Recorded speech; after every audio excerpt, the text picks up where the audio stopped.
Yeah, I'm Hans Steck and a PhD student at MIT, and I'm excited to be here today on behalf of this rather sizable team to be presenting BoltzGen, our new binder design model. And to motivate the need for such a model, I want to start off with an example. The blue protein that we see here, that is third telomerase, a protein that our collaborators have identified as an important target against glioblastomas. And what this protein does in glioblastoma cancer cells is to repair DNA.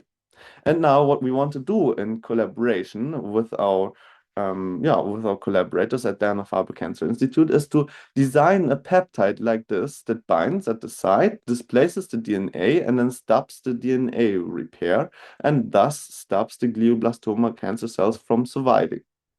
And now, if we wanted to do this, the existing frontier models would already fall short in that first, they do not support the required constraints that our collaborators here wanted to impose on the design.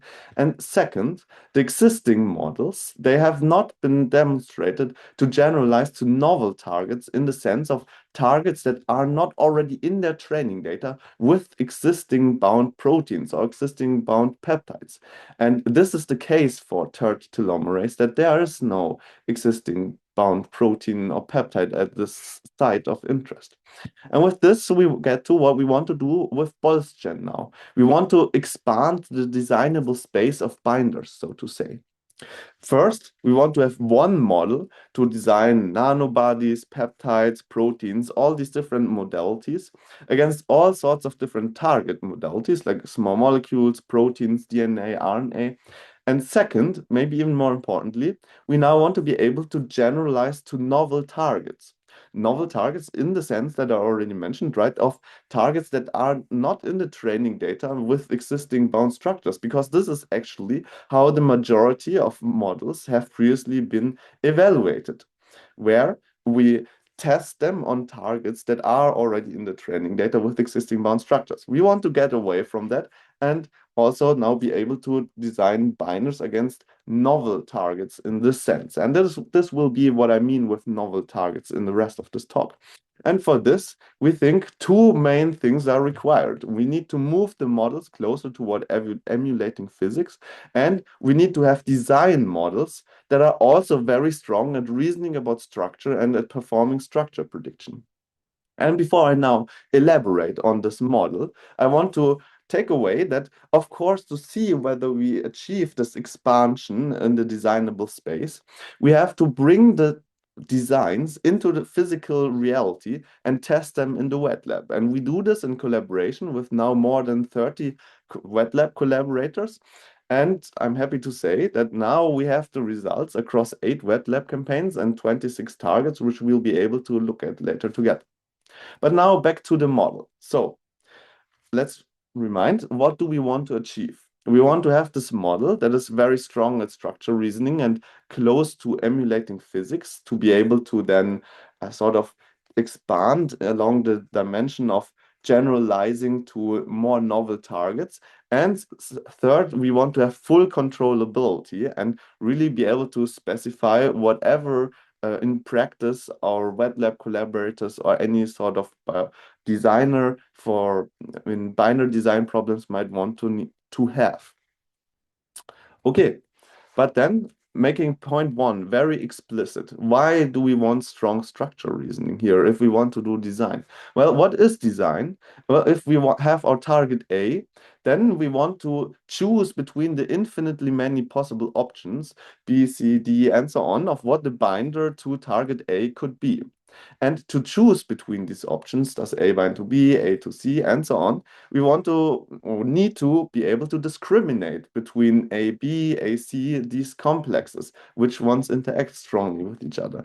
And discriminating between the possibilities requires understanding how A would interact with B, C, D, and so on. Right? And this is exactly what the folding task is, where you're given the molecular identities and then you predict the 3D structures. How will these structures interact with each other?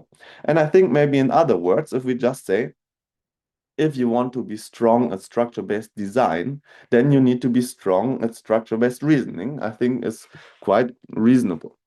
Okay, but point number two, with emulating physics. all I want to say there is that even if we wanted to just design nanobodies to bind to proteins, right, then still we would want to exercise our model on as many contexts as possible and as many modalities as possible across all the data that we have, wherever physics holds, wherever physical interactions are present. And these contexts that matter, for example, for protein-protein binding, they will be relevant for nanobody protein binding, especially the contexts that generalize, the patterns that generalize, like physical interactions that will be present in all these types of data, right? And point number three, we want controllability. So here, just based on example, what do I mean with controllability? Well, for example, sometimes our collaborators want us to design a nanobody where only CDR3 or only this dark orange part here is being changed, decided by the model, and then CDR1, CDR2 are sampled from a pre-specified library. The whole rest is fixed, and the structure and the sequence of the yellow part stays fixed. Sometimes they want to design all the CDR3 loops while keeping the structure fixed. Sometimes we want to design everything, right? And this is now the spectrum of possibilities along the, let's say, partial design constraint. And these spectra, so to say, exist along all these possible control options, like covalent bonds, binding size, structure, control. And with this, now the three things we want to achieve, how do we achieve them? Towards strong structure reasoning, we sort of turn the design task into a structure prediction task. We will talk about that a lot in detail. Number two, toward emulating physics, we aim to exercise the model across as many contexts and modalities as possible. And toward full controllability, we have this sort of design specification language that allows human experts to impose essentially whatever constraint that they might want to have on the design binder. Okay, but now point number one. Let's just talk about this in some more detail. But before, I want to preface that all these model options, or this whole diffusion model that I'm talking about now, is just the first step in the larger BoltzGen pipeline. So it's maybe the most important step, but the other steps are also crucial for getting out good designs in the end. And now, how does this first step work? What we're looking at here is the denoising trajectory, the diffusion generative trajectory for producing one binder in yellow to bind to this blue target, right? And you're seeing these yellow points flying around. And for those who this language means something, this is the XT trajectory, the points flying around, and the yellow structure, that's the X0 trajectory, where we're always visualizing the final prediction of the model that we're stepping toward. Okay, but that's not too important. The gist of it is this denoising here, where noise is turned into a structure, is both happening completely for the blue part and for the yellow part. We're just not visualizing it for the blue part. Okay, but then what are the three things that are going on here? First, we're folding the target, right? We're repredicting the structure of the target. Second, this then also means that we're reasoning about how does the structure change under binding of the binder that we're simultaneously designing. And we're designing the binder, right? So what does designing the yellow binder mean? We're simultaneously producing its 3D structure and its sequence. So we have sort of this co-generation problem going on here, where we're simultaneously producing a continuous structure and a discrete sequence, and need to have this co-generation problem addressed here. And how this is happening in our model, right, is we have our diffusion neural network, and it takes in the noisy structure and the noisy structure of the target. So for both the design and the target, we treat things equally and only have noise at the beginning as input to the model. And the denoiser, the diffusion model, also only produces 3D structure. And the additional things, like for example, the sequence of the target, that is just a separate conditioning input to the diffusion model. And it is quite different to what we see in existing models. So this is now not BoltzGen, but how things are usually done, so to say, where usually the target is treated very differently from the designed protein, in that we would already feed the clean structure of the target as input to the model. And this means that, right, we're not performing any folding with the model. It's not predicting the structure of the target, which means that we do not have these properties that we talked about as being so important, of being a strong structure reasoning model, being good at folding and having good folding performance, which will then give you in turn good features, or would give you, if you actually did the folding task, good features that are good for predicting how things will interact with each other, and then where two residues will be with respect to each other in 3D space. And then for design, it would give you very expressive and nice features for deciding what should go here to interact strongly with the residue in the target. And this is now something that we're missing, because we're already feeding in the clean structure into the diffusion model. And point number two, we have this separate discrete generation trajectory going on, where we're producing the sequence of the binder, which is right now just a separate discrete diffusion. And then the problem arises: how do you coordinate this continuous diffusion, where you're producing a structure, and the discrete diffusion, where you're producing the sequence, for those to be matched up with each other? And for us, we have this now arguably much simpler framework, which also is more scalable, where this joint generation of sequence and structure is also happening. But for us, the sequence generation is embedded, the discrete generation process is embedded in the continuous structure generation process, where the atoms, the 3D geometry of atoms that we produce in the structure of the design, it directly determines and encodes the sequence that we're generating. This means then also the model is forced to only reason about structures, which we think then will lead to better generalization, right? Where you are now no longer able to look at sequence and maybe overfit on some sequence patterns, but you only produce structure and reason about these atom positions, and then hopefully pick up on well generalizing patterns compared to the alternative.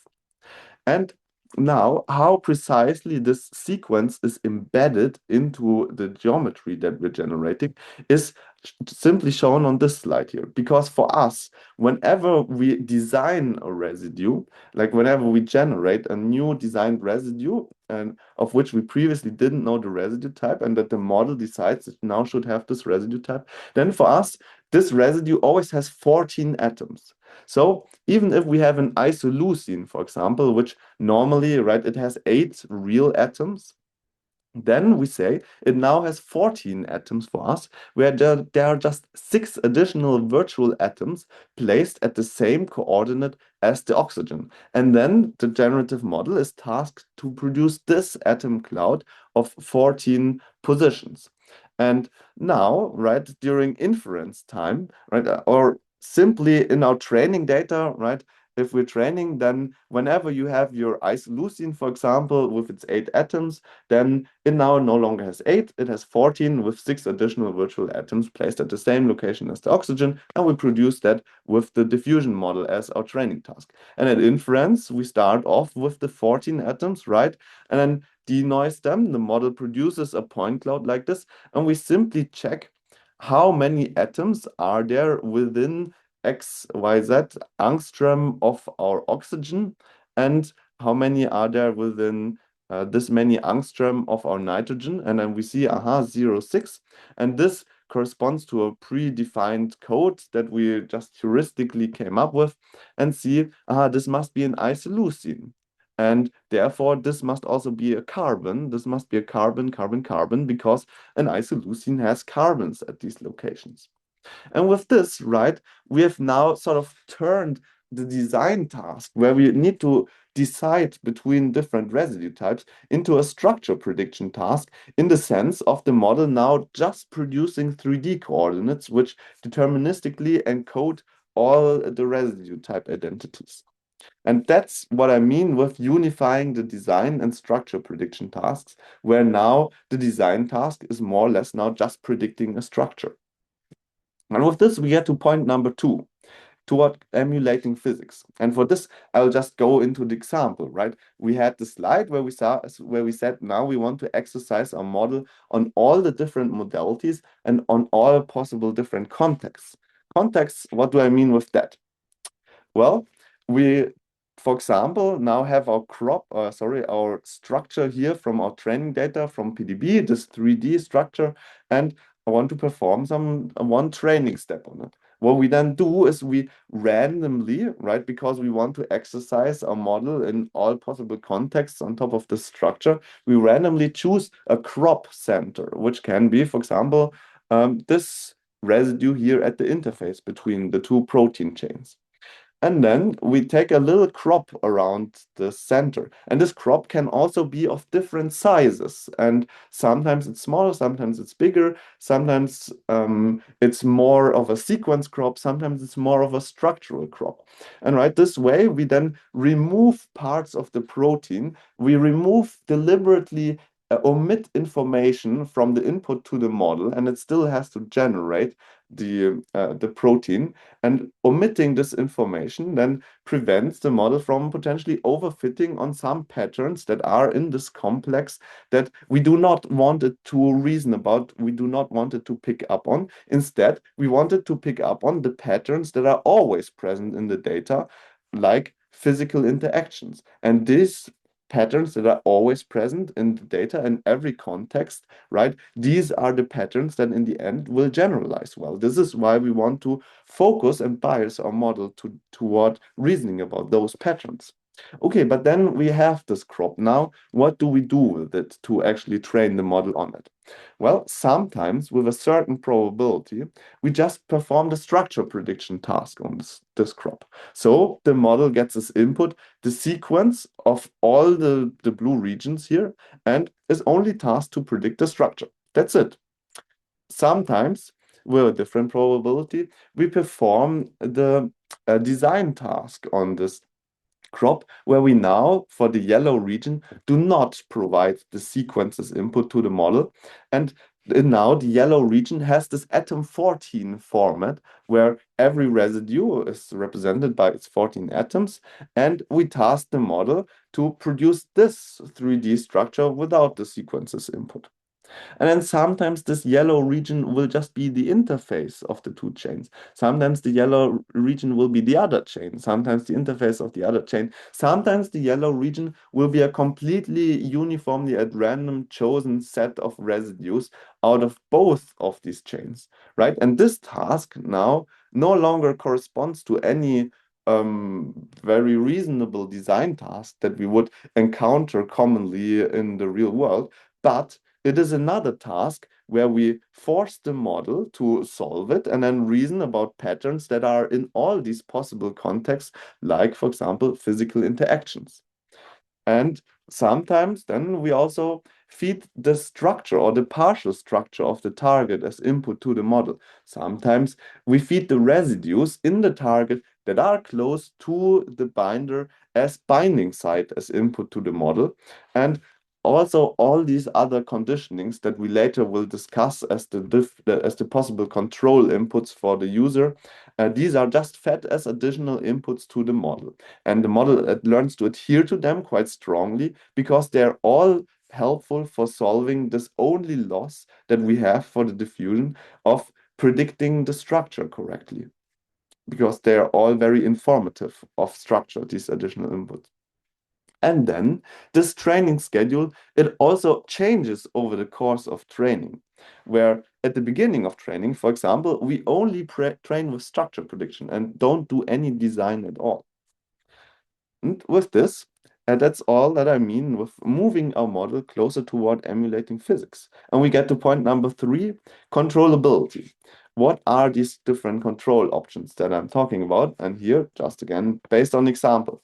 So, for example, for this partial design, right, we already saw it, and we can, for example, say that this should be a cysteine, this should be a cysteine, the other yellow residues will be designed by the model. Then we can say what secondary structure do we want the peptide to have, like a helix, for example. We can say what are the covalent bonds. We want to have a covalent bond between the sulfur of the cysteine here and the carbon of the small molecule here. And then we can specify this, or we could say that we want to have a disulfide bond or a covalent bond that cyclicizes the peptide and so on. We can not only say what is the site in the target that we want the design to bind to, but we can also say what is a residue in the target that we do not want to interact with, that we want the binder design to be far away from. And lastly, now here the sort of structure control that we have, where we specify different structure groups or different visibilities for different parts of the complex that we want to design.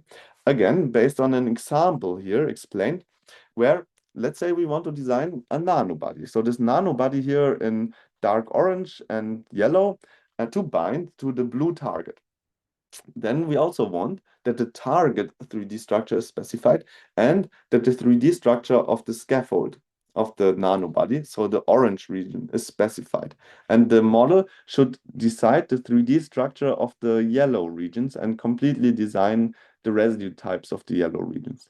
Then what we do, how we prompt the model, is that we say the structure of the blue target is fixed, the structure of the orange part is fixed, but with respect to each other, the nanobody should still be able to move completely freely with respect to the target, and the model should decide its location with respect to the target. And for this, we have the sort of concept of structure groups, where whenever two residues are in the same structure group, then they see the distances from each other.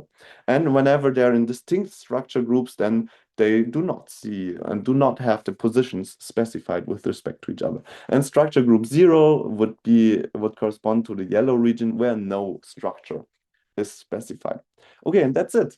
All these components are combined in a design specification language that sort of quite expressively and then easily lets users specify what constraints they want to have imposed on their designs. And later we'll just step through a series of examples or one example in detail where we will see concretely how this design specification language is used. But now let me remind, right, that I said this generative model that we now understand and explained, it is only the first part of the larger BoltzGen pipeline. And then precisely how it is used is, right, you would come with your design specification language, feed it into this generative model at the beginning, and we produce, for example, 60,000 designs. And then we roll out this denoising trajectories, yes, but then we inverse fold the designs, and I'm happy to dive into details later on how this inverse folding model looks like. It is very similar to soluble MPNN, if you know about that. And it's essentially it redoes the sequence and refines the sequence. And then point number 3, we have this refolding step where we take the designed complex that comes out of the model, we extract the sequence and all the molecular identities, put them into a structure prediction model, which repredicts the structure. And then we hope or we check, is the repredicted structure the same as the structure that we initially designed? And of course, we hope those to be similar, and this is then something that we will later on use in the filtering step. We have an affinity prediction step that is just the Boltz-2 model run on a protein small molecule complexes. And yeah, I'm skipping that here. It's just another machine learning based prediction. And then we have these sort of physical metrics being computed in the analyze step, like number of salt bridges, number of hydrogen bonds. We compute the surface area that's buried between the design and the target, and a whole bunch of metrics like this.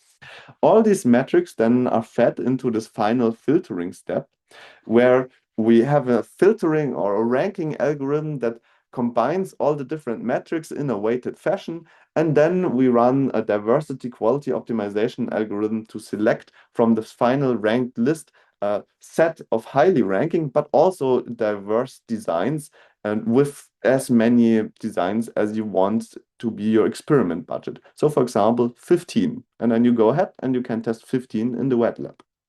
Okay, but now just a little break, watching at some diffusion trajectories or denoising trajectories before we dive into results. And the first set of results that I want to look at, they're computational. So before we get into the real wet lab results, one set of computational results, which are not designability results, as you maybe, if you're familiar with the sort of designability evaluation, we do completely disregard designability here and argue that what you should be optimizing for in designing models like this is not this designability metric that everyone is chasing after, but rather just structure prediction performance. We want to have a model that is good or can do design, right? And then also is very strong at reasoning about structure. What does reasoning about structure mean? Predicting structure. So now here we're checking this. Is our model good at reasoning about structure? So we're looking at folding performances here, right? And there's no design going on here at all, just structure prediction. And we now find out that indeed we end up with a BoltzGen model, like BoltzGen, that is as good as doing structure prediction as some of the open source state-of-the-art structure prediction models. And this is while being a design model, right? So now we have this design model that can also do structure prediction at the same level as Boltz-2, for example. And this doesn't just hold for the intraprotein modality, it holds across all modalities. And with this, we now get to the real results, so to say, from the wet lab validation, where we are collaborating now with more than 30 wet labs across the world. And how this goes is that usually these wet labs come with their own experimental problems, their biological tasks that they're interested in and want to solve, where a binder is relevant. We talk with them about those. We make some designs and send them to them, and they independently test the designs and tell us about the results. And here we are now able to look at the results across 8 wet lab campaigns and 26 targets, which are detailed in the paper. But here I'm now showing a few examples. And before I dive into some interesting cases of our collaborators, we will look at this systematic evaluation of generalization to novel targets. Because, right, let's remember, I made the point that the existing binder design models that usually are quite narrow in applicability, but more importantly, they're most of the time, almost exclusively even, just evaluated on targets that are already in their training data with existing bound structures, bound to these targets that are in the training data. And the model has already seen a surface that interacts nicely with the target in there.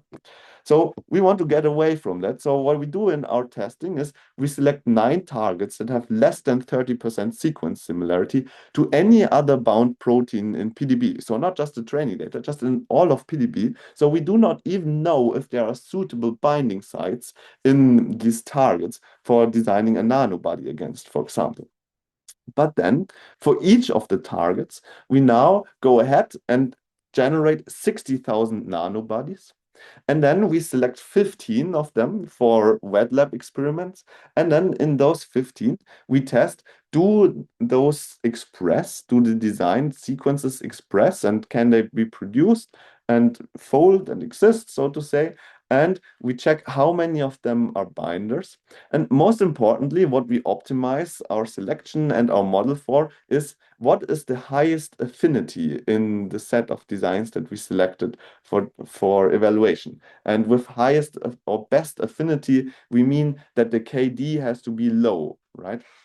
And with that, we now find that if we do this across our 9 targets, that for 6 of them, we're able to get nanomolar affinity binders while just testing 15 against each target. And I also can note that for all the nanobodies that we design, none of them have any off-target binding against human serum albumin, which is this very abundant off-target in our blood, which is also quite interactive and thus sometimes or often used as proxy for off-target binding. Also, the same holds across designing proteins for binding to other proteins, with the maybe interesting difference here being that the targets for which we fail, they're distinct from the targets where for which we failed with nanobody designs. Okay, but now to some interesting cases from some of our collaborators. Here, what we're trying to do is to design a binder against the screen disordered region of this NPM1 protein. So the green region takes on many possible structures and not a fixed one. Now we go ahead and try to design a peptide that binds to the green region and sort of stabilizes it in, for example, this position here, and then yeah, is bound to the protein. And then what our collaborators do as a test is they take live cells and then they attach a fluorescent tag to the peptide, and then they throw the peptide into the live cell, and then we check, is now the fluorescence coming from the same spot in the cell where we know the target to be. So this means then that so we do not directly test for affinity here, right? And this is thus just a proxy for binding, but it means that this, well, we have a proxy for binding, and second, we have a proxy for our design also not binding to anything else that is not also localizing at the same nucleoli as where the target is localized. But Felix, if you don't mind, maybe try to clear the annotations on the screen quickly. Um, and now we now come to some experiments where we do have the affinities again, and where we have some interesting cases of peptides that are antimicrobial and hemolytic, meaning it ruptures red blood cells. And this hemolytic target here is actually what makes bee stings itch, as far as I understand. And then what we do, or what's also interesting about these targets, is that they're very diversely structured. Felix, maybe you just want to kick the iPhone out and remove them from the call. But to continue here with our targets, they're very diversely structured. Some of them also take on multiple structures, meaning that you will have a large entropic penalty when you bind to them. And we find that when just testing 6 against each target, we get nanomolar binders against 2 of them, and here also some very low micromolar binders against 1 of them. And against each of the targets, we get at least one design that neutralizes the biological activity. And with this, we have one last example where we also design binders against small molecules. And again, we just test 6 designs and here end up with micromolar binders. And we now also have results against another small molecule where we again just tested 6 designs and then obtained nanomolar binders when just testing 6 designs. Okay, but with this, I want to conclude that, right, we set out to expand the designable space across modalities and constraints and to novel targets. And we achieved this by unifying sort of the folding and design task. We expanded the training tasks and contexts to exercise the model on as many contexts as possible on the underlying data. And we have this expressive design specification language where the user can specify essentially any constraint that they might want to impose on the model. And experimentally, we validated this across 8 wet lab campaigns and on 26 targets. But now maybe we have a model that is fine at designing binders de novo against many targets. But I want to take away that if we were interested in designing a therapeutic, then this affinity would only be the first step, or having a high affinity binder would only be the first step, right? We also need to care about immunogenicity, delivery, degradation. The thing shouldn't be chopped apart if we ingest it. It shouldn't cause immunogenic reactions of our bodies, and so on. And of course, these are things that we're also working on. And we're also developing, for example, DNA binders. We're trying to make RNA binders where we're not just trying to produce proteins that bind to RNA, but also RNA that should bind to proteins. And then we're training more affinity models to have better protein-protein affinity prediction, for example, right? And of course, we're also working on the core structure prediction model and the core design model, because clearly we're also not perfect there yet, and there's a lot of space left for improvement. And with that, I want to say a big thanks to our collaborators that took a chance on our designs and tested them in the wet lab, and conclude with the links to the resources like the paper, the GitHub with all the code being fully open source, the training, the data, and also the pipeline and so on for making your own designs is available. We have our Slack where you can ask questions, and we're always happy to collaborate, for which you could reach out to my email address here. And with that, I want to answer some questions in the chat.